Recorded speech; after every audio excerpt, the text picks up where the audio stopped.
فضل و کرم اور احسان ہوا کہ اللہ کے ذات عالیہ نے ایک بار پھر ہمیں جمعۃ المبارک کی سعادت نصیب فرمائی۔ عزیزان محترم، آپ حضرات کے سامنے میں نے جو آیت مبارکہ تلاوت فرمائی، آگے چونکہ آنے والے جو دن ہے 25 دسمبر، یہ اس دن کو ایک عیسائی مذہبی تہوار اور شعار کے طور پر اس دن کو منایا جاتا ہے۔ اس حوالے سے اللہ رب العزت نے قرآن کریم کے اندر یوں ارشاد فرمایا، یا ایھا الذین آمنوا لا تتخذوا اليہود والنصارى اولیاء، کہ اے ایمان والو تم یہود اور نصارہ کو اپنے دوست ہرگز نہ بناؤ، اس لیے کہ یہ تم سے کبھی راضی نہیں ہو سکتے یہاں تک کہ تم ان کے دین قبول کر لو۔ جب تک تم ان کے شریعت کو، ان کے مذہب کو، ان کے دین کو قبول نہیں کرو گے، یہ اس وقت تک آپ سے راضی نہیں ہوں گے۔ اور اگر آپ کے دل کے اندر یہ ہے کہ ہم ان کے مذہبی تہواروں کے اندر اور ان رسومات کے اندر شامل ہو کر ان کو ہم راضی کر لیں گے، فرمایا کہ ہرگز ایسا نہیں ہو سکتا۔ اگر میں اور آپ یہ سوچتے ہیں تو یہ ہمارا وہم و گمان جو ہے یہ غلط ہے بالکل، اس لیے کہ اللہ کے ذات عالیہ نے جب ارشاد فرما دیا ہے تو اس کے مقابلے میں آنا یہ بالکل کفر اور نفاق ہو سکتا ہے، یہ بالکل غلط ہو سکتا ہے، درست کبھی نہیں ہو سکتا۔ اسی طریقے سے حضور جناب نبی کریم صلی اللہ علیہ وسلم نے ارشاد فرمایا، من تشبہ بقوم فہو من، فرمایا کہ جو شخص جس قوم کے ساتھ مشابہت اختیار کرتا ہے، کل روز قیامت فرمایا کہ اس کا حشر اسی کے ساتھ ہوگا۔ اب چاہے وہ نیکوکاروں کے ساتھ کرے، بدکاروں کے ساتھ کرے، چاہے اپنے دین اسلام حضور علیہ الصلوۃ والسلام کے لائے ہوئے شریعت کے مطابق اپنی زندگی کو گزارے، یا کفار اور مشرکین اور دیگر جو ادیان باطلہ ہیں ان کے تشبیہ اختیار کرے، ان کے ساتھ اپنی مشابہت اختیار کرے، تو چاہے جس کے ساتھ بھی مشابہت اختیار کرے گا تو فرمایا کہ روز قیامت اس کا حشر اسی کے ساتھ ہوگا۔ تو یہ جو مذہبی تہوار ان کا ہوتا ہے، چونکہ ہر دین کا، ہر مذہب کا اپنا ایک دن ہوتا ہے، خوشی کا دن مناتے ہیں، جیسے ہمارے لیے عیدوں کے دو جو دن ہوتے ہیں، پھر اس طریقے سے جمعۃ المبارک کا دن ہے، تو یہ ہمارے لیے ایک خوشی کا دن ہے جس میں ہم خوشی مناتے ہیں، ہمارے جو نا مزاج سے اور ہمارے قول اور افعال سے اور ہمارے طور و طریقے سے دوسرے حضرات متاثر ہوتے ہیں کہ آج کے یہ جو دن ہے یہ ان کے خوشی کا دن ہے، اور صاف طور پر ان کو پتہ چل جاتا ہے کہ آج ان کے عید کا دن ہے، اس لیے کہ اس کے اندر ہم اس طرح کی خوشیاں مناتے ہیں، اور یہ خود اللہ رب العزت نے اور آپ علیہ الصلوۃ والسلام نے ہمیں اس دن یہ خوشی منانے کا اور خوش ہونے کا یہ حکم فرمایا۔ اسی طریقے سے عیسائی حضرات جو ہیں، انہوں نے یہ جو اپنی ایک تہوار بنائی ہے، دراصل اس کا اصل مقصد یہ تھا کہ کچھ حضرت عیسیٰ علیہ الصلوۃ والسلام کو جب زندہ آسمانوں کی طرف اٹھایا گیا، اس کے بعد کچھ اس کا نام نمود نہیں تھا، تقریباً 350 سال، یعنی 300 سال اور اس کے ساتھ 54 سال مزید اور لگے، تو 350 سال تقریباً گزرنے کے بعد عیسائی مذہب کے اندر کچھ لوگ ایسے تھے کہ انہوں نے کہا کہ کیوں نہ ہم جو نا اپنے پیغمبر ان کی سیرت کو بیان کر کے اور ایسے ایک موضوع تیار کر کے اور ہم ایک دن متعین کر کے اس کے اندر ہم جو نا یہ دن منائیں، اور اس کے لیے پھر انہوں نے کہا کہ بہترین دن ان کے ولادت کا ہے، کہ لہٰذا معلوم ہوا کہ انہوں نے حضرت عیسیٰ علیہ الصلوۃ والسلام کی میلاد کو منایا، ان کی ولادت کو منایا۔ اب اس بات سے قطع نظر کہ آیا 25 دسمبر انہی کی ولادت کا دن ہے یا نہیں ہے، یہ وہ ان کی تہذیب، ان کا تمدن، ان کا دین، ان کی شریعت، لیکن آیا یہ تہوار منانا جائز تھا یا جائز نہیں تھا؟ یہ چونکہ ان کی شریعت والے بھی جو یعنی کہ جو جس دین کے اندر پختہ ہوتا ہے تو اس کو ہمارے الفاظ میں جو عرف عام کے اندر استعمال کیا جاتا ہے اس کو کہتے ہیں کٹر ہے اپنے دین کے اندر، کہ فلاں اپنے مسلک کے اندر، اپنے دین کے اندر، اپنے مذہب کے اندر پختہ اور مضبوط ہے تو اس کو کٹر کہا جاتا ہے۔ تو اس دور کے جو کٹر جو عیسائی تھے، جو اپنے عیسائی مذہب کے اوپر پختہ تھے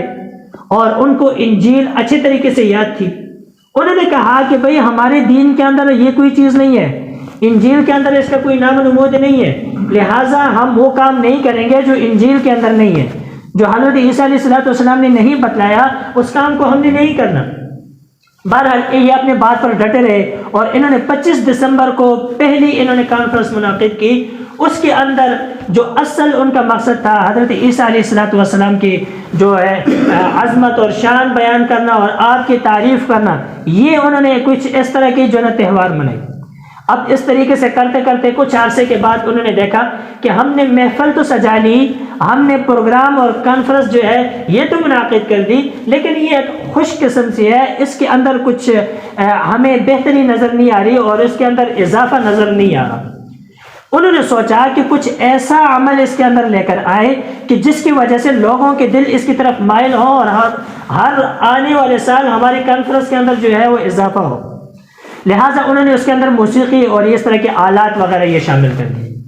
پھر ساتھ ساتھ تعریف آپ کے جو پیغمبر تھے حضرت عیسیٰ علیہ السلام، ان کی تعریف و توصیف بھی ہوتی اور ساتھ ساتھ موسیقی بھی ہوتی تاکہ لوگوں کے دلوں کو بہلایا جائے۔ اب کچھ عرصے کے بعد دیکھا کہ اس سے بھی کام نہیں چل رہا، انہوں نے ساتھ ناچ گانا بھی شروع کر دیا کہ موسیقی کے ساتھ ساتھ یہ والے خرافات بھی ساتھ ہیں۔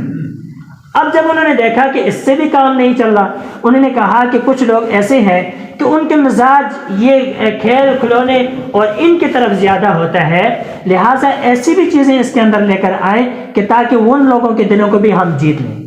لہٰذا کرتے نوبت اس بات تک آ گئی، یہاں تک کہ اس کے اندر شراب نوشی، جوا اور اس طرح کے ہر طرح کے جو گندے اور خرافات اور یہ شریعت سے بالا تر چیزیں تھیں وہ اندر شامل کی تاکہ ہر آدمی اس کے اندر شامل ہو۔ اور پھر ہوتا ہے یوں ہے کہ اس دن کے اندر اتنی شراب پی جاتی ہے جو پورا سال نہیں پی جاتی، اور اتنی ہی ہماری ماؤں بہنوں کی عصمت دری کی جاتی ہے جو پورے سال نہیں ہوتی۔ اتنے خرافات اس دن کے اندر، اتنے رسومات اس دن کے اندر منائے جاتے ہیں جو پورے سال کے اندر جو ہے نہیں منائے جاتے۔ اور دراصل جو انعقاد ہوا تھا، میں نے آپ سے تذکرہ کیا کہ وہ مقصد یہ تھا کہ حضرت عیسیٰ علیہ السلام کے جو ہے وہ ہم نے تعریف اور ان کی ولادت کی اور ان کی شان کو ذکر کرنا ہے ہم نے، لیکن چلتے چلتے کہاں تک پہنچ گئے؟ یہ بات دراصل یہ تھی کہ وہ کام انہوں نے شروع کیا جو ان کے دین کے ساتھ شامل نہیں تھا، اس کے ساتھ تعلق نہیں تھا، اس کے ساتھ کوئی ریلیٹ نہیں تھا۔ اس لیے انہوں نے ایسا عمل کیا جس کو ہمارے دین کے اندر بھی بدعت کہا جاتا ہے، تو انہوں نے بھی بدعت کی ایک ایجاد کی، اور ایک ایسا کام جو دین کے اندر نہ ہو اپنی من چاہے مطابق استعمال کیا جائے تو وہ روز بروز خرافات کی طرف بڑھتا ہے، امن کی طرف نہیں آتا۔ لہٰذا انہوں نے یہ ایک کام ایسا ایجاد کیا، اور یہ پھر ہمارے مسلمان جب یہ کہتے ہیں ان کے ساتھ ان کی خوشی میں شامل ہو کر میری کرسمس کہتے ہیں، گویا کہ ہم یہ ایک کفریہ لفظ کہہ رہے ہیں۔ اور کفریہ لفظ کیسے کہہ رہے ہیں کہ یہ قرآن مجید کے اندر اللہ رب العزت نے ارشاد فرمایا وَقَالُوا اتَّخَذَ الرَّحْمَنُ وَلَدًا، کہ یہ عیسائی نصارہ یہ کہتے ہیں کہ حضرت عیسیٰ علیہ السلام اللہ تعالیٰ کے بیٹے ہیں، اور فرمایا لَقَدْ جِئْتُمْ شَيْئًا إِدًّا، اللہ رب العزت نے ارشاد فرمایا کہ بدبختو، تم نے یہ جو جملہ کہا ہے یہ معمولی جملہ نہیں ہے، تم نے اللہ رب العزت کو گالی دی ہے اور بہت بڑی گالی ہے۔ اس لیے اگر اللہ رب العزت نے یہ آیات نازل فرما کر فرمایا قُلْ هُوَ اللَّهُ أَحَدٌ اللَّهُ الصَّمَدُ لَمْ يَلِدْ وَلَمْ يُولَدْ، نہ تو اس کو کسی نے پیدا کیا نہ اس سے کوئی پیدا ہوا، وہ تو اولاد اور والدین اور ان چیزوں سے، یہ تو اس کے لیے اسباب کی ضرورت ہوتی ہے، اور وہ ان تمام اسباب سے مبرہ اور منزہ ہے۔ وہ تو ہمیں اسباب دینے والا ہے، ہمارے لیے اسباب کی ضرورت پڑتی ہے، اللہ رب العزت اسباب کو پیدا کرنے والے ہیں۔ اور جب انہوں نے یوں کہا کہ حضرت عیسیٰ علیہ السلام نعوذ باللہ اللہ کے بیٹے ہیں، اور پھر یہ عیسائی اپنی دین کے اندر اتنے دور تک چلے گئے، خرافات اتنے کر گئے کہ ان کا اپنا دین اور لائی ہوئی شریعت ان کے پاس محفوظ نہیں رہی۔ اور یہاں تک کہ یہ ان کا قول میں نقل کر رہا ہوں جو انہوں نے ابھی دور حاضر میں جو ان کی انجیل ہے اس کے اندر جو انہوں نے قول کیا ہے، اللہ رب العزت ایسے کلمات اور ایسے جو الفاظ ہیں وہ ہماری زبانوں پر نہ لائے، لیکن میں ان کا قول نقل کفر نہ باشد، یہ ان کا کفریہ جملہ ہے کہ وہ ان بدبختوں نے اپنی انجیل کے اندر ذکر کیا کہ نعوذ باللہ حضرت مریم علیہ السلام ان کا جو ہے یہ کہتے ہیں کہ ایک شخص کے ساتھ ناجائز تعلقات سے اس سے حضرت عیسیٰ علیہ السلام پیدا ہوئے۔ تو نعوذ باللہ من ذالک، اگر ایک شخص کا ایسا عقیدہ ہے اس کی خوشی کے اندر ہمارے لیے شامل ہونا بالکل ناجائز ہے۔ ہاں اسلام یہ چیز سکھاتا ہے، یہ ضرور سکھاتا ہے کہ تم غیر مسلموں کے ساتھ، ہر مذہب اور دین والوں کے ساتھ رواداری اختیار کرو، ان کے ساتھ اچھے اخلاق سے پیش آؤ، لیکن ان کی خوشی کے جو تہوار ہیں اس میں تم نے شامل نہیں ہونا، اس لیے کہ اس کے اندر وہ کفریہ الفاظ، وہ کفریہ رسومات کی جاتی ہیں، جس کے اندر اگر مسلمان شریک ہوگا تو وہ اسلام سے اپنے ہاتھ دھو بیٹھے گا، اپنے ایمان سے ہاتھ دھو بیٹھے گا، اور وہ بھی اس کفریہ کے اندر شامل ہو کر کل قیامت والے روز اس کے ساتھ اس کی تشریح ہوگی اور اسی کے ساتھ اس کا جو ہے حشر ہوگا۔ اسی لیے ان کے یہ جو تہوار ہیں اس میں ہمارے لیے شامل ہونا بالکل ناجائز اور حرام ہے، کیونکہ یہ اس دن کے اندر یہ دیکھیں کیا کیا خرافات ہوتی ہیں، شراب نوشی ہوتی ہے اور پھر کیک کاٹے جاتے ہیں، اور ہمارے مسلمان بھائی کیا کرتے ہیں، یہ کہتے ہیں کہ ہم ان کے ساتھ خیر خواہی کرتے ہیں، ہمارا ملازم ہے یا ہمارا پڑوسی ہے یا ہمارا محلے دار ہے، ہم بھی جا کر ان کو گفٹ دیتے ہیں، اور یہ ہمارا گفٹ کیا ہوتا ہے، گویا کہ وقالوا اتخذ الرحمن ولدا لقد جئتم شیئا ادا، ہم ان کی تائید کرتے ہیں کہ تم جو کہہ رہے ہو کہ حضرت عیسیٰ علیہ السلام جو 25 دسمبر کو بقول عیسائیوں کے کہ اللہ رب العزت نے ان کو پیدا کیا جنا ہے، تو ہم ان کی تائید کر رہے ہیں، اور جب ہم شامل ہوں گے تو ہم بھی اس کفریہ جملے کے اندر شامل ہوں گے، گویا کہ ہم نے بھی اللہ رب العزت کو گالی دی ہے۔ اور اللہ رب العزت ارشاد فرماتے ہیں کہ ان دعوا للرحمن ولدا وما ينبغي للرحمن ان يتخذ ولدا، کہ اللہ رب العزت کی ذات ان چیزوں سے پاک ہے، تمہارا یہ دعویٰ، تمہارا یہ قول، تمہارا یہ ایسا عمل، یہ بالکل فسق و فجور اور کفریہ الفاظ ہے۔ اور پھر مزید ارشاد فرمایا کہ صرف اتنا ہی نہیں، ان بدبختوں کے یہ جو جملے ہیں، فرمایا کہ اگر اللہ رب العزت فرماتے ہیں کہ آسمان کے اندر تھوڑی سے شعور ہوتا اور زمین کے اندر بھی تھوڑا سا شعور ہوتا تو فرمایا تکاد السماوات یتفطرن، اور یہ زمین اور آسمان اگر اس بات کو سمجھ دے تو یہ پھٹ جاتے، اتنے سخت کلمات انہوں نے کہے ہیں۔ لیکن آج کا مسلمان ان کے ساتھ ان تمام چیزوں کو جانتے ہوئے پھر بھی ان کے ساتھ شامل ہوتا ہے اور ان کے ساتھ خوشیاں مناتا ہے۔ میرے معزز اور محترموں، کہ یہ ہمارے لیے خوشی نہیں، یہ ہمارے لیے گویا کہ خسارہ آخرت میں بھی اور دنیا کے اندر بھی ہمارے لیے نقصان کا ذریعہ بن رہے ہیں۔ مجھے اور آپ کو چاہیے کہ ہم اگر شعائر اسلام کے اندر ہمارے لیے جو تہذیب ہے، جو تہوار ہے، اس کو تو ہم منا سکتے ہیں، ان پر تو ہم عمل کر سکتے ہیں، لیکن غیر مسلموں کے تہذیب کے اندر شامل ہونا کسی طریقے سے ہمارے لیے جائز بھی نہیں ہے اور یہ حرام ہے۔ اس لیے یہ ارشاد فرمایا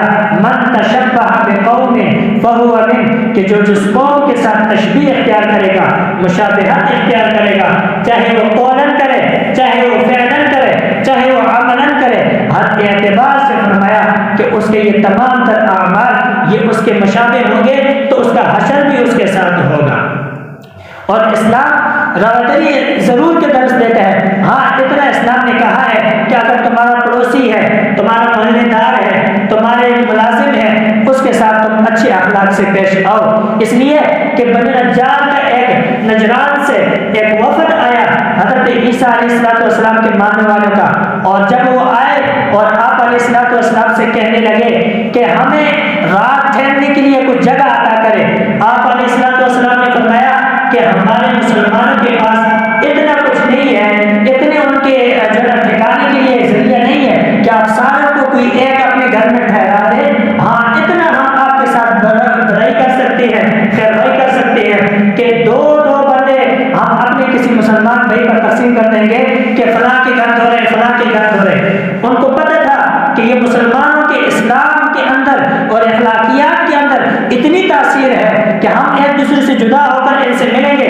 اور متاثر ہو کر مسلمان ہو جائیں گے، لہٰذا ہم یہ بھیڑیے اکٹھے رہے تو بہتر ہے۔ انہوں نے کہا کہ ہم تقسیم نہیں ہونا چاہتے، ہم چاہتے ہیں ہم اکٹھے رہے۔ حضور علیہ السلام نے فرمایا تم مسجد نبوی کے اندر ٹھہرو۔ یہ ہے اخلاق، یہ ہے اسلام، اور یہ دیا ہوا اسلام کا درس ہے کہ ان کے ساتھ اخلاقیات سے پیش آئے ضرور، لیکن ان کے ان اعمال کے اندر شامل نہ ہو۔ اور پھر انہوں نے کہا کہ ہم مسجد کے اندر تو ٹھہریں گے، ہم اپنی عبادات بھی کریں گے۔ حضور نے فرمایا بے شک آپ اپنے طور سے، اپنی تہذیب سے، اپنے تمدن سے آپ اپنے عبادات کریں۔ صحابہ کرام نے دیکھا کہ وہ مسجد نبوی کے اندر بیت المقدس کی طرف رخ کر کے نماز پڑھیں۔ فرمایا یا رسول اللہ یہ کیا عمل ہو رہا ہے؟ آپ نے فرمایا ٹھہرے، رہنے دیجیے، یہ ان کا دین ہے، ان کا مذہب ہے، ان کی شریعت ہے، ہمارا کام تھا ان کے ساتھ بڑائی کرنا، آگے یہ اپنی دین کے مطابق جو اعمال کرتے ہیں اس سے روکنے کے لیے ہمارے لیے ہم اسے دعوت دے سکتے ہیں کہ آپ اسلام قبول کریں۔ اسی لیے میرے مسلمان بھائی اور دوستو، آپ سے میری یہ درخواست ہے کہ آپ ان کے ساتھ اخلاقیات سے ضرور پیش آئیں، لیکن ساتھ ساتھ انہیں اسلام کی دعوت بھی دیں۔ آپ ان کے دین سے متاثر نہ ہو، اپنا تاثر ان پہ پیش فرمائیں، اس لیے کہ مسلمان کے اندر تو یہ خاصیت ہونی چاہیے کہ وہ مؤثر ہو، مؤثر نہ ہو، ان کی چیزوں سے متاثر نہ ہو، اپنا اثر ان پر ڈالے۔ اس لیے آج کے یہ جو دن ہے ہمارے لیے یہ ایک لمحہ فکریہ ہے، لہٰذا ہمیں سوچنا چاہیے کہ کس قسم کا ہمارا ایمان کمزور ہو چکا ہے کہ ہمیں نہ اپنے دین کا پتہ اور نہ اپنے دین کے مخالفین کا پتہ ہے، یہ ان کی ایک چال ہے۔ لہٰذا اس پر اللہ رب العزت مجھے اور آپ کو جو کچھ میں نے کہا اس پر عمل کرنے کی توفیق عطا فرمائے۔ وآخر دعوانا